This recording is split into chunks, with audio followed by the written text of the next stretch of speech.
video nama saya Yuliani akan membahas tentang video 3.3 yaitu Application Layer Protocol and Service Example. Yang pertama saya akan membahas tentang DNS Service and Protocol, yaitu setiap perangkat yang tersambung dalam jaringan internet diberikan nomor IP atau Internet Protocol, sehingga mereka dapat berpartisipasi dalam mengirim dan menerima pesan melalui suatu jaringan. Namun kebanyakan orang memiliki kesulitan mengingat nomor IP ini. Oleh karena itu, nama domain ini diciptakan untuk membantu kita untuk mengkonversikan alamat IP menjadi lebih mudah dan dapat diingat. Resolving DNS address, yaitu kita bisa mengetikkan seperti http://www.cisco.com, yaitu ini adalah suatu nama yang mudah kita ingat dan digunakan. DNS server menggunakan network ke suatu klien. Dan selanjutnya akan membahas tentang www service and HTTP, yaitu ketika alamat web yang dimasukkan ke dalam web browser dan disambungkan ke layanan web yang tersambung pada server menggunakan protokol atau HTTP atau URL, yaitu Uniform Resource Locator, dan URI Uniform User Identifier adalah nama yang paling sering digunakan dalam pengoperasian alamat web. Nah, ini adalah gambar. The browser interprets the HTML code and display of a web page, yaitu HTTP protokol. Ini dari HTTP server ke network ke klien menggunakan web page. Selanjutnya, the email service and SMTP atau POP protokol, yaitu ini gambarnya email service MDA, yaitu dari mail user agent MUA atau klien yang mengirimkan suatu email ke mail trans agent MTA atau SMTP atau POP3 server. If the receipt is in my list of receipt, no word email to another server. Kemudian dari mail transfer agent ini dikirimkan ke SMTP atau POP3, yaitu mail different agent atau MDA. Kemudian dikirim lagi ke my user agent MUA, klien ini yang menerimanya. The email delivery agent process govern delivery of email between server and the client. Dalam gambar ini, pengirim email mengirimkan email kepada temannya. Pengirim email tersebut menggunakan alamat email yang dikirimkan terlebih dahulu ke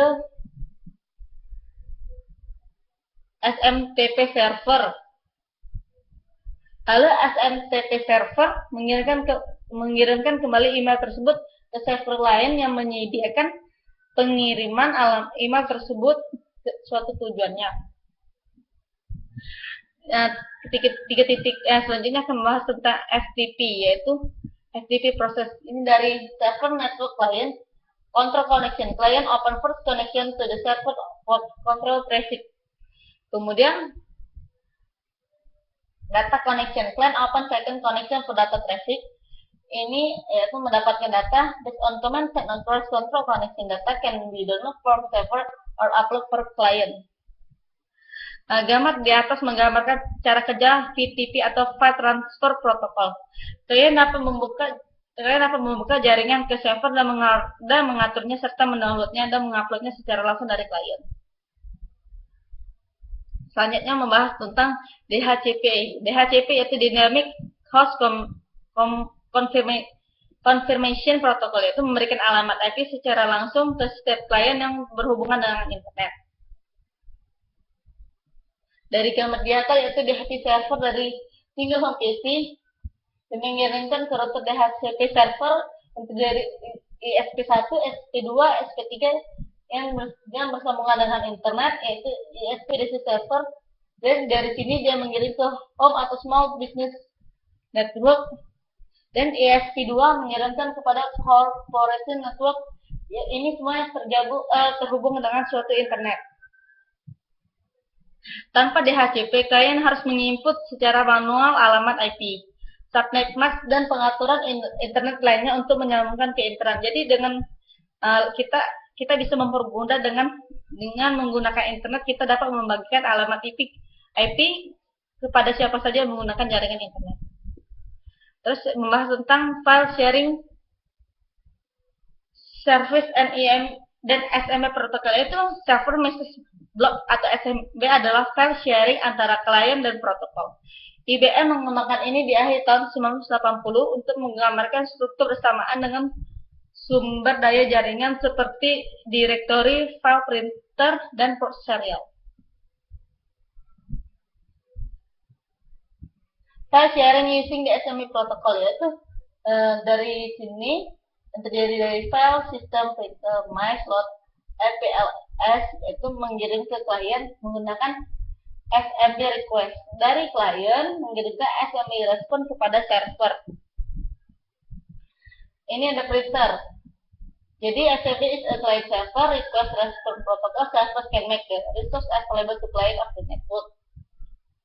Gambar di atas adalah cara bagaimana klien dapat menerima file. SMB dilakukan dengan satu start authentic end dan terminate session, dua control file and printer access, ketiga allow and application to send or receive message to or from another device.